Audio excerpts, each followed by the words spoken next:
شیخ عبداللہ ابن مبارک کے نام سے بھی عرب میں ان کو یاد کیا جاتا ہے. بہت شاندار آدمی ہیں، مدینے میں رہتے ہیں. رسالت مآب کے روضے کے ساتھ ان کو بہت عقیدت ہے، رسالت مآب سے بہت محبت ہے، شیخ الحدیث ہے، ان کا دل چاہتا ہے کہ بس حدیثیں پڑھتے رہیں، اور ان کی زبان میں اتنی تاثیر ہے کہ جب وہ بات کرتے ہیں تو دنیا سنتی ہے. اب ان کو اس دور میں، یعنی آج سے 1400 سال پہلے، اس دور میں ان کی شہرت پوری دنیا میں.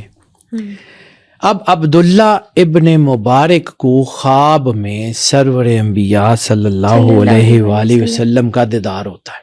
رہتے بھی مدینے میں ہیں، تابعی بھی ہیں، شیخ الحدیث بھی ہیں، سرور انبیاء صلی اللہ علیہ وآلہ وسلم سے محبت بھی بڑی کرتے ہیں. اب رسالت مآب کا دیدار ہوتا ہے. جب رسالت مآب کا دیدار ہوتا ہے تو اس کی کیفیات ان کو پتہ ہے کہ کیا ہوتی ہیں. وہ کیفیات جب موجود ہوتی ہیں تو اس خواب میں سرور انبیاء صلی اللہ علیہ وآلہ وسلم کہتے ہیں کہ عبداللہ ابن مبارک کہ عبداللہ اصفہان جاؤ، وہاں پہ ایک تاجر ملے گا، اس کا نام ہے بہرام، اور وہ مجوسی ہے، وہ آتش پرست ہے. اس کو کہنا کہ میرے رسول صلی اللہ علیہ وآلہ وسلم نے کہا ہے کہ قیامت والے دن تو میرے ساتھ ہوگا. اب خواب بڑا عجیب سا تھا کہ رسالت مآب خواب میں کہہ رہے ہیں کہ ایک مجوسی ہے، آتش پرست ہے، اس کو کہنا قیامت والے دن جب حشر کا میدان ہوگا تو میرے ساتھ ہوگا. اور وہ سوچ رہے ہیں کہ مجوسی کے بارے میں رسول اللہ صلی اللہ علیہ وسلم کہہ رہے ہیں، لیکن کیفیات خواب کی وہی ہیں.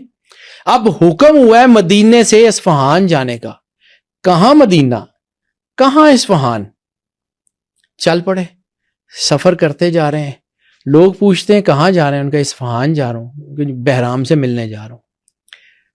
جہاں پہ لوگوں کے پاس پڑاؤ ہوتا، وہ اتنے بڑے عالم ہیں، اتنے بڑا نام ہے کہ لوگ جانتے ہیں، جہاں رکتے ہیں لوگوں کا مجمع لگ جاتا ہے. چلتے چلتے چلتے پہنچ جاتے ہیں اصفہان. اصفہان میں پہنچتے ہیں، لوگ بڑی تکریم کرتے ہیں، لوگ بڑی عزت کرتے ہیں جناب جو ہے وہ عبداللہ ابن مبارک کی. عبداللہ ابن مبارک وہاں آ کے پوچھتے ہیں کہ یہاں کوئی مجوسی، کوئی تاجر بہرام نام کا بھی ہے؟ اس نے کہا ہاں، اس شہر کا سب سے بڑا تاجر ہے، وہ فلاں جگہ اس کی جو ہے وہ گودام ہے. تو ان کا جی آپ کو اس سے کیا کام ہے؟ وہ تو مجوسی ہے، مسلمان بھی نہیں ہے. ان کا مجھے رسول اللہ نے حکم دیا ہے کہ بہرام کے پاس جانا ہے. اس نے کہا جی اچھا ٹھیک ہے، چلے جائیں. چلے گئے بہرام کے پاس. بہرام کو دیکھا، اس نے کہا کہ جی مجھے تم سے کام ہے. اس نے کہا ٹھیک ہے، تم مسلمانوں کے بڑے عالم ہو، میرے تھوڑی ہو. میں کام کر رہا ہوں، میں اپنی دکان سے فارغ ہوتا ہوں تو پھر تم سے بات کر لوں گا، بیٹھ جاؤ یہاں پہ. جناب عبداللہ ابن مبارک اس کی دکان پہ بیٹھ گئے. اب سارا دن یہ دیکھتے رہے کہ پتہ نہیں یہ کون سا ایسا کام کرتا ہے کہ جس کی وجہ سے رسالت مآب سرور انبیاء صلی اللہ علیہ وآلہ وسلم نے کہا ہے کہ قیامت والے دن یہ میرے ساتھ ہوگا. سارا دن کچھ نظر نہیں آیا. تاجر تھا، عام سا تاجر تھا. شام ہوئی، اس نے دکان بند کی. اس نے کہا ہاں اب بتائیے کیا کام ہے. اس نے کہا تم سے میں اکیلے میں بات کرنا چاہتا ہوں. انہوں نے کہا ٹھیک ہے، آپ مہمان ہیں، آپ مسلمانوں کے بڑے صحیح، لیکن کاروبار میں کسی کو نہیں دخل انداز، میں فارغ ہوں، میرے ساتھ گھر چلیے، میرے ساتھ میرے مہمان بنیے، رات کو بات کر لیتے ہیں. وہ شخص بہرام جو کہ آتش پرست ہے، وہ جناب عبداللہ ابن مبارک کو جو ہے وہ لے کے گھر آ گیا. اب عبداللہ ابن مبارک نے کہا کہ کھانا کھانے کے بعد اس نے کہا کہ میں نے تجھ سے بات کرنی. اس نے کہا ہاں. تو جو جملہ شروع کیا نا، اس نے کہا کہ محمد رسول اللہ کو جانتے ہو؟ میں نے کہا ہاں جانتا ہوں، اللہ کے نبی ہیں، سچے نبی ہیں، مانتا نہیں ہوں، میرا دین اور ہے، لیکن وہ سچے نبی ہیں. میں نے کہا اچھا، مجھے میرے نبی نے خواب میں آ کے یہ کہا ہے کہ بہرام کو پیغام دو کہ قیامت والے دن بہرام میرے ساتھ ہوگا. تو بہرام نے یہ سنا تو اس کی آنکھوں سے آنسو بہنے شروع ہو گئے. اس نے کہا اچھا، یہ راز جو بھی آپ کو رسول اللہ نے کہا ہے ٹھیک ہے، لیکن میں آپ کو ایک قسم دیتا ہوں اپنے رسول کی، میں دین پہ نہیں ہوں، لیکن میں آپ کو قسم دیتا ہوں کہ جب تک میں زندہ ہوں تم یہ راز کسی کو نہیں بتاؤ گے. میں بتا دیتا ہوں کہ وجہ کیا ہے، لیکن جب تک میں زندہ ہوں تم نہیں بتاؤ گے. اگر تم میری زندگی میں مر گئے تو تم یہ بتا کے نہیں جاؤ گے، اور اگر میں تمہاری زندگی میں مر گیا تو پھر جو ہے وہ تم جس کو مرضی بتا دینا. جناب عبداللہ ابن مبارک نے یہ وعدہ کر لیا کہ میں یہ کسی کو نہیں بتاؤں گا.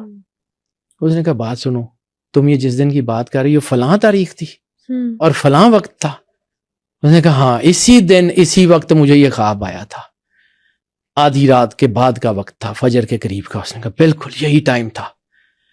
اس نے کہا سنو، تم نے دیکھ لیا میں کتنا بڑا اصفہان کا تاجر ہوں، کتنا بڑا جو ہے وہ میرا نظام ہے۔ یہ اس دن کی بات ہے جب میرے بیٹے کی شادی تھی، میں نے اس بیٹے کی شادی میں جو ہے وہ لنگر کرایا تھا پورے اصفہان کو، 1 مہینہ پورا میں نے پورے اصفہان کو کھانا کھلایا تھا۔ یہ وہ وقت تھا کہ جب ہم نے 1 مہینہ کھانا کھلانے کے بعد اپنا وہ لنگر سمیٹا تھا، وہ لنگر ہم نے سمیٹا اور ہم اپنے گھر آ گئے۔ کہنا میرے غلام بھی تھکے ہوئے تھے، میں بھی تھکا ہوا تھا، 1 مہینہ ہم نے وہ بیٹے کی شادی کی خوشی میں جو ہے وہ لنگر کروایا تھا۔ وہ جب میں اٹھا تو میں نے دیکھا کہ آدھی رات کے وقت دروازہ نوک ہوا، میں بھی تھکا ہوا تھا، غلام بھی تھکے ہوئے، تو دروازے پہ نوک ہوا تو وہ کسی نے جو ہے وہ، میں نے آواز دی غلاموں کو کہ جاؤ جا کے دروازہ کھولو، تو کسی نے دروازہ نہیں کھولا۔ ناچار میں اٹھا، میں نے اٹھ کے دروازے پہ دیکھا تو ایک پردہ دار بی بی برقع پہنا ہوا، پرانا سا چراغ میرے آگے، کہتی ہے بہرام اس میں تیل ڈال دے۔ تو میں اس وقت تھکا بھی ہوا تھا، رات کا ٹائم تھا، میں نے کہا تو آدھی رات کو تیل لینے آ گئی ہے؟ انہوں نے کہا بہرام اگر قدرت تیرے دروازے پہ لے آئی ہے نا تو ڈانٹ مت، اللہ لے آیا ہے تو جو ہے وہ ڈال دے، میرے بچے بھوکے ہیں، میرے بچے جو ہیں وہ، اندھیرا ہو گیا، تیر ختم ہو گیا، چل روشنی ہو جائے گی، ان کا دل بہل جائے گا۔ اس نے کہا تم کیسے کہتی ہو بھوکے؟ میں نے 1 مہینے پورے اصفہان کو لنگر کروایا اور تم کہتی ہو کہ میرے بچے بھوکے ہیں، 2 دن سے ہمارے بچوں نے کھانا نہیں کھایا۔ اس نے یہ جو جملہ آج تم نے آ کے پوچھا، یہی جملہ اس عورت نے مجھ سے کہا تھا کہ محمد رسول اللہ کو جانتے ہو؟ میں نے اسے یہی کہا تھا کہ ہاں میں جانتا ہوں، سچے نبی ہیں، مانتا نہیں ہوں۔ تو اس نے کہا تھا کہ میں اس محمد رسول اللہ کی اولاد میں سے ہوں، میں اس محمد رسول اللہ کی اولاد میں سے ہوں، میں تیرے دسترخوان پہ آ کے کھانا نہیں کھا سکتی تھی، میں اپنے خاندان کی ڈگنیٹی کی وجہ سے میں ادھر سے نہیں لے سکتی تھی، تو کافر ہے، ہم پہ ہمارے اوپر منع ہے۔ تو کہنا مہرام نے کہا میں صرف 2 منٹ دے۔ میں اندر گیا، میں نے غلاموں کو اٹھایا، جتنے گھر میں کپڑے تھے گٹھری باندھو، جتنا کھانا ہے پیک کرو، جتنے پیسے پڑے ہوئے گھر میں باندھ کے گٹھڑی بنا کے میرے سر پہ اٹھا دو۔ غلاموں نے کہا کہ آپ سردار ہیں، آپ آقا ہیں، ہم غلام ہیں، ہمیں بتائیں، ہم لے جاتے ہیں۔ کہ نہیں، یہ کام وہ ہے جو میں خود کروں۔ اس بہرام نے وہ گٹھڑی سر پہ اٹھائی اور وہ لے کے کہتا ہے میں آگے آگے وہ عورت چلتی گئی اور پیچھے جو ہے وہ میں جا رہا تھا، میں نے تیل پانی جو کچھ بھی تھا وہ میں نے سر پہ اٹھایا ہوا تھا۔ تو یہ جب ہم اس گھر میں پہنچے تو اس گھر کے ایک 6 سال کے بچے نے یہ جملہ کہا تھا جو تو نے مدینے سے آ کے مجھے سنایا ہے۔ اس بچے نے کہا تھا بہرام میں وعدہ کرتا ہوں کہ قیامت والے دن تو سرور انبیاء صلی اللہ علیہ وآلہ وسلم کے ساتھ ہوگا حشر والے دن۔ یہ اس خاندان کی عزت ہے، یہ اس خاندان کا، اس درود پاک کا مقام ہے۔ بہرام اس کے بعد میں، اس وقت تک تو مسلمان نہیں ہوا تھا، بعد میں وہ مسلمان ہو گیا اور اس کے بعد وہ فوت ہو گیا۔ جب وہ فوت ہوا تو عبداللہ ابن مبارک کو جو ہے وہ وہاں سے خبر ملی مدینے میں کہ بہرام فوت ہو گیا، تو آپ اس کی تعزیت کے لیے گھر آئے۔ تب آپ نے اصفہان کے لوگوں کو یہ واقعہ سنایا آگے کہ یہ میرے ساتھ ہوا تھا، میں تب آیا تھا۔ عبداللہ ابن مبارک کی زبان سے یہ واقعہ نہیں کہ اب سمجھیے کہ درود کیا ہے، درود میں آپ کیا کہتے ہیں، درود کا مطلب سمجھیے۔ یہ میں نے ساری کہانی صرف اس لیے سنائی کہ اس کا مطلب سمجھے۔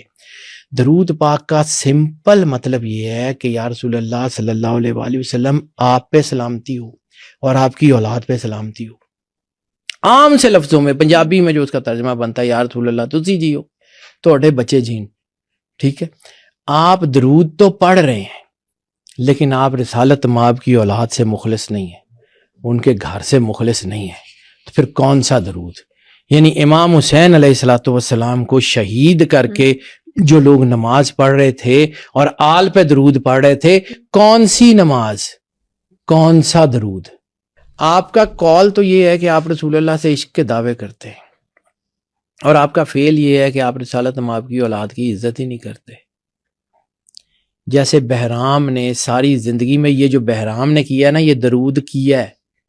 درود کرنا یہ ہوتا ہے، کبھی کوئی زندگی میں کسی نے جو ہے وہ اللہ کی، یعنی آپ اپنی بات کی عزت نہیں رکھ سکتے. یعنی علامہ صاحب نے یہی کہا تھا نا